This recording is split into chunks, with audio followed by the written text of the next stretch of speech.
एक कंजूस जिससे भगवान भी हार गए। एक कंजूस की रोचक कहानी, आइए सुनते हैं। सुनने से पहले चैनल को सब्सक्राइब और वीडियो को लाइक जरूर करें। साथ साथ अपना कमेंट करना ना भूलें। अब आइए सुनते हैं।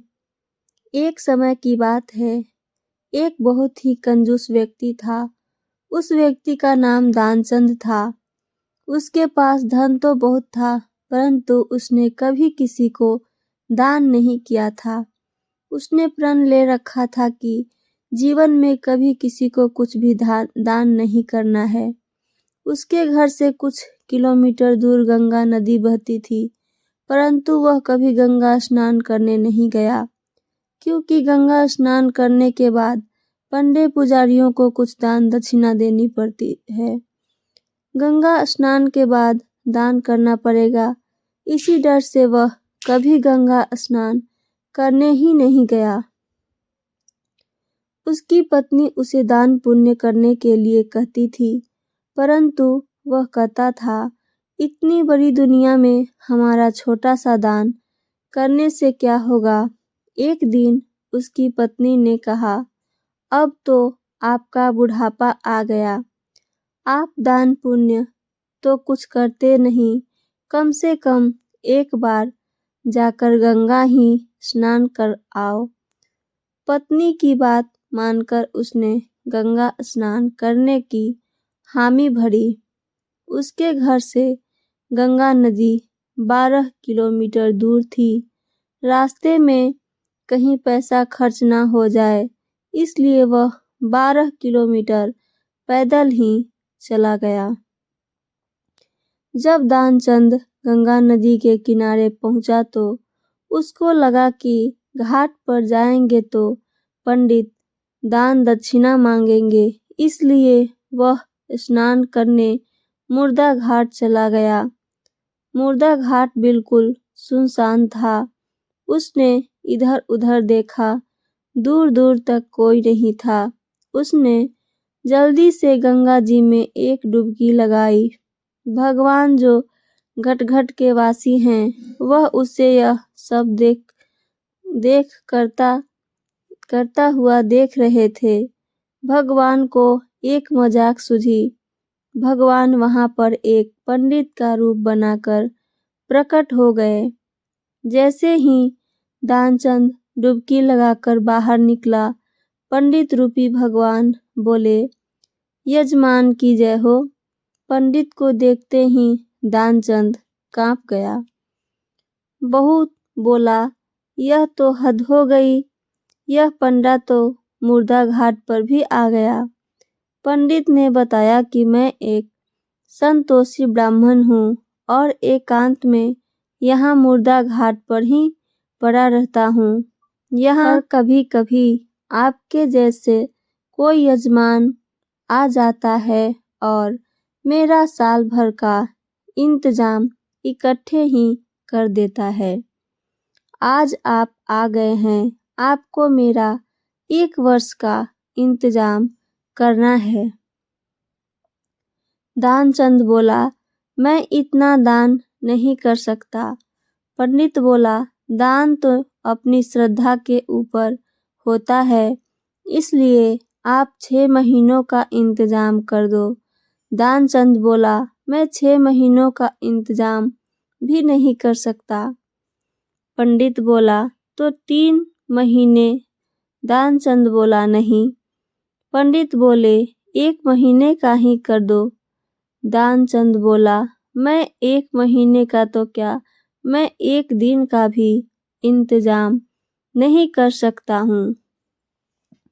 अब पंडित ने कहा, आपको कुछ ना कुछ तो दान करना ही पड़ेगा, नहीं तो हम आपको जल से निकलने नहीं देंगे। थक हार कर दानचंद बोला, 1 आने का दान करूँगा, वह भी उधार। मेरे पास अभी तो कुछ नहीं है, इसलिए मेरे घर आकर 1 आना ले जाना।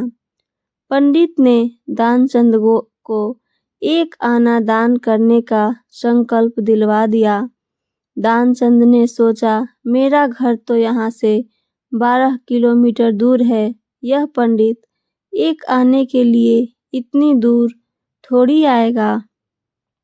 इसलिए वह संकल्प लेकर अपने घर आ गया। घर पहुँचते पहुँचते शाम हो गई थी। वह इतनी दूर चलकर आया था, इसलिए थक गया था। वह सोने ही जा रहा था, तभी उसके दरवाजे पर उस पंडित ने दस्तक दी। पंडित बोले, यजमान की जय हो। दानचंद की पत्नी ने दरवाजा खोला। वह पंडित को देखकर लौटी और दानचंद से पूछा, क्या किसी पंडित को कुछ देने की कहकर आए हो? दानचंद बोला, हाँ, मैंने एक पंडा को एक आना देने का संकल्प लिया है।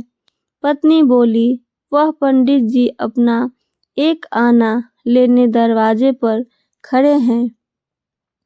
दानचंद ने सोचा, वो पंडित एक आने के लिए इतनी दूर आ गया। दानचंद ने पत्नी से कहा, जाकर उस पंडित से कह दो कि यजमान बीमार हैं, इसलिए 3-4 दिन बाद आए। पत्नी बोली, एक आने की ही तो बात है, दे क्यों नहीं देते? दानचंद बोला, मैं किसी को कुछ नहीं देने वाला। जाकर उससे कह दो कि यजमान बीमार हैं, इसलिए कुछ दिन बाद आए। पत्नी ने दुखी जैसा मुंह बनाया और पंडित से बोली, महाराज, मेरे पति आज इतनी दूर पैदल चलकर आए थे, इसलिए वे बहुत थक गए हैं और बीमार हैं, इसलिए आप 3-4 दिन बाद आना। पंडित बोला, धन मिले या ना मिले, लेकिन वे हमारे यजमान हैं। यजमान बीमार हैं और पंडा चला जाए, ऐसा नहीं हो सकता। जब तक वह स्वस्थ नहीं हो जाते, तब तक हम यहीं रहेंगे। हमारा यहाँ रहने का इंतजाम कर दो। हम यहीं पर प्रसाद बनाएंगे और यहीं पर भजन करेंगे और यहीं पर प्रसाद ग्रहण करेंगे। पत्नी लौट कर गई और उसने दानचंद को सारी बात बताई कि वह पंडित कह रहा है, जब तक आप ठीक नहीं हो जाते वह यहीं रहेंगे। पत्नी बोली, इससे तो अच्छा उसे एक आना देकर रवाना कर दो। दानचंद बोला, एक आना क्या ऐसे ही आता है? मैं उस पंडित को कुछ नहीं देने वाला। तुम जाकर उस पंडित से कह दो कि यजमान मर गए। ध्यानचंद को योग का अभ्यास था, इसलिए वह सांस रोककर पड़ गया। पत्नी गई और उसने रोकर पंडित से कहा कि वो मर गए, अब तो जाओ। पंडित बोले, अरे राम राम, यजमान चल गया, जब तक उसकी अंतिम संस्कार ना हो जाए तब तक हम कैसे यहाँ से जा सकते हैं? पंडित जी बोले, तुम महिला कहाँ कहाँ भटकती फिरोगी? हम सारे गांव में यजमान के मरने की खबर किए देते हैं। पंडित जी सारे गांव में खबर कर आए कि दानचंद जी मर गए। सारा गांव दानचंद के घर इकट्ठा हो गया, लेकिन दानचंद ऐसा विचित्र आदमी एक आना बचाने के लिए सांस रोके पड़ा था। गांव के लोगों ने दानचंद को मुर्दा समझ के बांध लिया। अब उसकी पत्नी सही में रोने लगी और रो रो कर बोली, यह मरे नहीं हैं। गांव वाले बोले, बहन, यह तो तुम्हारा मोह है, जाने वाले तो गया, इसलिए धीरज रखो। पत्नी बोली, अरे किस बात का धीरज रखें, यह मरे ही नहीं हैं। गांव वाले दानचंद को बांधकर अंतिम संस्कार के लिए ले गए। पत्नी बेचारी रोती रह गई, लेकिन वह विचित्र आदमी इतना सब कुछ होने के बाद भी सांसें रोके पड़ा रहा। सबके साथ पंडित बने भगवान भी उसके पीछे पीछे चल दिए। भगवान ने सोचा, हद हो गई, हम कहीं नहीं हारे, पर आज तो इस दानचंद से हम भी हार गए। ऐसा गजब का विचित्र आदमी हमने कहीं नहीं देखा। एक आना बचाने के लिए यह आदमी बिना मरे मरा पड़ा है और चला जा रहा है। जब दानचंद को लकड़ियों पर रख दिया गया और केवल अग्नि लगनी ही शेष थी, तब पंडित रूपी भगवान बोले कि यह हमारे यजमान थे, हम इनकी मुक्ति के लिए इनके कान में कुछ मंत्र बोलेंगे।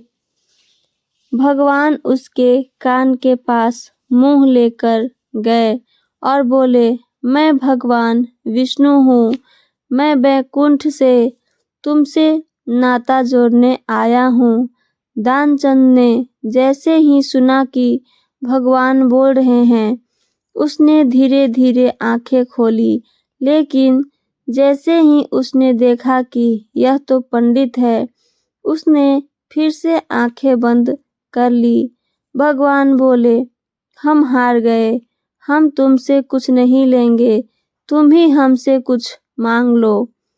दानचंद धीरे से बोला, वह एक आना छोड़ दो बस। पंडित रूपी भगवान तथास्तु कहकर वहां से चले गए और दानचंद आंखें खोल कर उठ बैठा। तो ये थी मेरी आज की कहानी।